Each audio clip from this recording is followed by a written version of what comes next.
Welcome back everyone to Blender and Unreal Engine, becoming a dungeon prop artist, and this is where we left it off.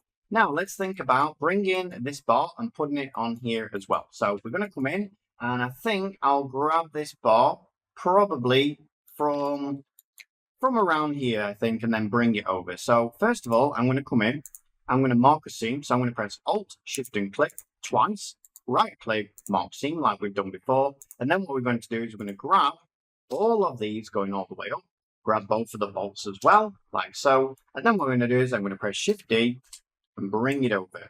Now at the moment, this is going to be really kind of hard to work with because it's joined with this. So if I press Tab, you can see they're both actually the same, and I don't really want that. So what I'm going to do is I'm going to split this off from this. So I'm going to press P, come down to where it says Selection, and now you can see that it's separated. So these now are two parts, making it much, much easier to work.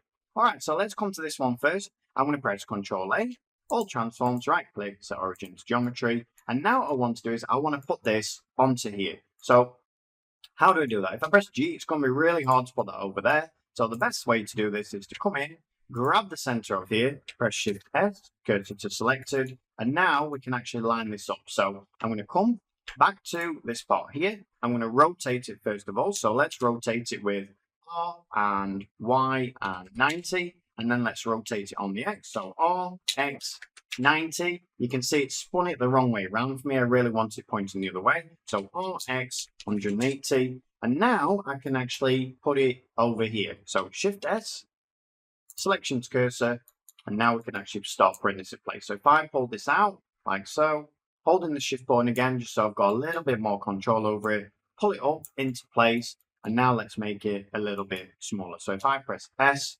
make it a little bit smaller, and now let's pull it up into place, just so it's under there, like so. All right, so that looks pretty cool. All we need now on this one, if I double tap the A, is just one more bolt to hold it all together.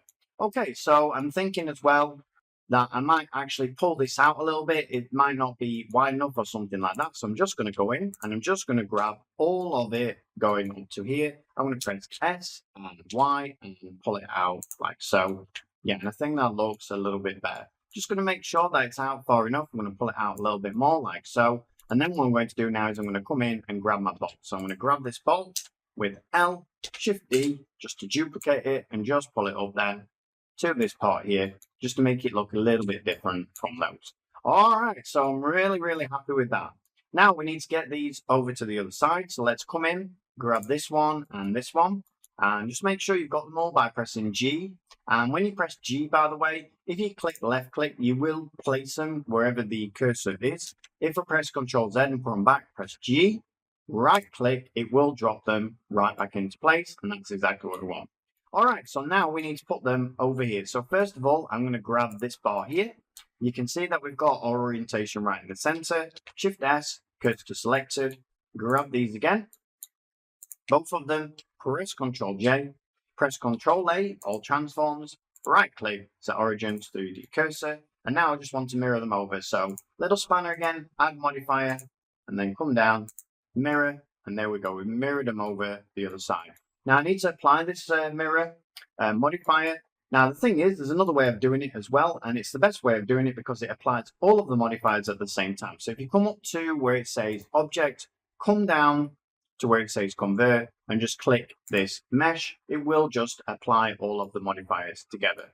All right, so now let's have a look what we've got. So I'm just looking around, making sure I'm happy with it. I think I'm happy with this table. And then what we need to do now is actually join it all together, and we have a few checkpoints to go through. So first of all, you need to bevel things off. Second of all, you need to make sure your transformations and orientations are correct. You need to make sure that your faces, so your face orientation is the correct way. You need to make sure it's named. And finally, then we put textures on. So that's kind of the list that we're going to go down.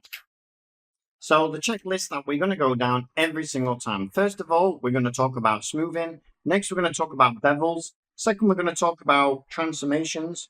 Third, we're going to talk about faces, if they're facing the correct way. Then we're going to look at seams and sharps. And finally, we're going to look at texturing. Now, it sounds a long list, but these are things that you should go through every single time when you've created a piece, just to make sure that A, it's a viable mesh. In other words, there's no n-gons. It can go straight through to other softwares like Unreal Engine or Substance Painter or something like that. And it just makes sure that you have no issues once you've actually built it, and it should be game ready. All right, so the first one we talked about is smoothing. Now, first of all, what I'm going to do is I'm going to join it all together. So I'm going to join every single part of this together. Now, what you can do is to grab it all, you can just press B and just drag it a square around it. Just make sure that you've got one selected. So you'll see these orange ones are basically all of the ones together that you're going to join to this final one, which is this one here. It's important if you've got modifiers and things like that on, that you actually know this. Again, though, we'll discuss that a little bit later on. Then I'm going to press Ctrl J, join it all together, press the G button, and now you'll see it's all joined together.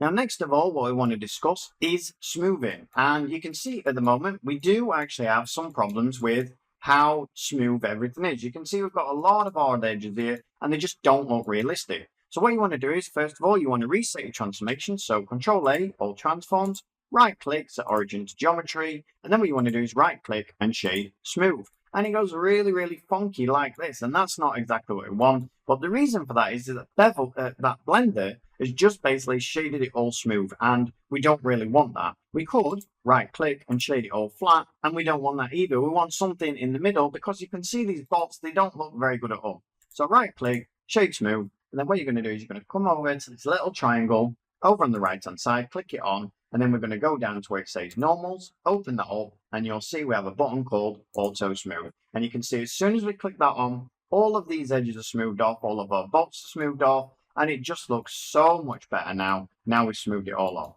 Now the thing is that you also have control over this. So for instance, if I come to this part here, you can see if I turn this down, you can see that we actually start to get rid of all that smoothness because it's on 0. So you can move this up and down and start to really play around with it.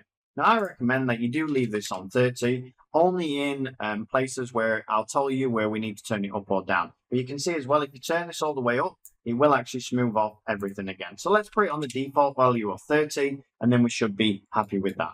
Now, the next thing we want to discuss is beveling, because nothing actually is ever like a straight edge like this. Because at the moment, because we've got that cavity on, so if I put the cavity off, you can see that these are really razor sharp straight edges, and nothing in life is actually like that, except maybe a razor or a sword or something like that. And even then, they'll have a little edge that you can kind of see. So we don't actually want this on. Now, the problem for us is, if we go beveling these, we will end up beveling everything at the same time, and that's not something we want. So we need to come in and actually split this off again. So what I'm going to do is I'm going to come to Edge Select. I'm going to grab each of these with L. I'm going to come in and grab each of these like so. And the only ones that I don't want to grab are going to be these metal parts here. So once I've grabbed all those, I'm going to press G, making sure that that's all that's left is the metal. And then I'm going to press the P button, selection, and split them off. Now, why don't I want to bevel these edges off? Is because they're so tiny, it's going to put a ton of extra bevels and extra polygons on that I don't really want. In other words, we've got things like this as well, and we don't really want to actually bevel those off. So I'm going to show you a different technique to actually beveling these edges off, because we do have a hard edge here that we don't actually want. All right, so let's come back to the tables. Again, we're going to press Ctrl A, or transforms, right click, set origin to geometry, and now let's come over to our little spanner, add modifier, and you'll see you've got one that says bevel. The moment you click that on, you can see now it bevels everything off like this. Now, at the moment, it's way too big. You know, they're way too big, these bevels. So if I turn it down to 0, which is what I always do, and then click it up once, you'll see that we've got a bevel like this. Still, it's way too much. So what I tend to do if it's too much is I'll come in and put this on 0.003, enter, and there you go, something like that. Now, is that enough? Let's try 0.005. That actually looks better. So somewhere between 1 and 0.003, sorry, not 1, 0.01 and 0.003, somewhere in there lies where you actually want to bevel everything off realistically, unless we're talking about stone blocks and things like that. But apart from that, everything should be around this. All right, so I'm happy with that. I'm happy with the bevels and things like that. So now let's actually apply that. So press Ctrl A, like so. Now when we go into our mesh, if I press tab, you can see we've got a ton more actual vertices in here, vertices and edges in here, which means that we've upped the polygon count. So I'm going to actually show you now how to actually view your polygon count so that you can see the difference between them. So if we come to edit, go down to preferences, come to your interface, go to status bar, and what you're going to do is click all of these on. Now down the bottom right hand side, you should be able to see our vertices, our faces, our triangles, and all the good stuff to do with how much RAM you're using and things like that. Really, really important. Let's close that down now. Now what you can see at the moment is that this has taken everything in the scene and showed us how many triangles and things like that we have in the scene. If I press tab now, you will see that this table has 1,260 polygons. Now, if I come in and I press Ctrl Z just to go back and bring back that bevel, you can see that if I take this bevel off and now I press tab, we have 452 triangles. So adding in that bevel, so let's add it in again. Let's put it on 0.005. Let's apply that. And now let's press tab, added round about 800 polygons. So that's why we don't actually want to come in and bevel this off, because if we bevel these off, you can imagine this table will be 10,000 polygons before you know it, and that is not the best thing. It's not the best thing for sending it through to other software. Although Unreal can handle it, it's really not good though if you've got millions and millions of polygons in your scene, because your viewport is going to be sluggish, Blender's not going to work properly. So we really want to keep the polygon count still down to a workable level. Also, if you've got tons and tons of polygons on here, the mesh is really, really dense and hard to work with. All right, everyone. So what we'll do then on the next lesson is we'll discuss how we would actually go in and bevel these up. All right, so I hope you're enjoying the course so far, and I'll see you on the next one. Thanks a lot. Bye-bye.